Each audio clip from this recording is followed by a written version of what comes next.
Hi, I'm Jeff, and from time to time we get questions on our paper punches. Questions like, my punch doesn't work as well as it used to. Can it be fixed? Can it be sharpened? Well, the answer is yes. Your dull paper punch can be made new again with a punch head replacement kit. Let me show you how. First, remove the paper guide and chip tray. Turn punch over. Loosen the screws that hold the cover in place and remove the back of the punch to access the punch heads. Turn the punch on its side and locate the screws on the bottom of the punch.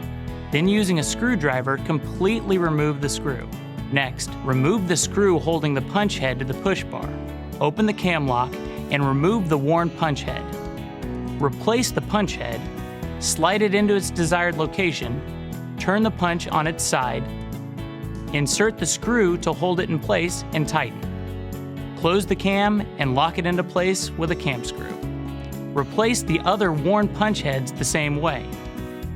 Slide the punch cover back into position, insert and tighten both screws. Turn the punch over and insert the chip tray. Insert the paper guide. And there you have it. Your paper punch is just like new. No more dull punch heads. At Swingline, we build products to last.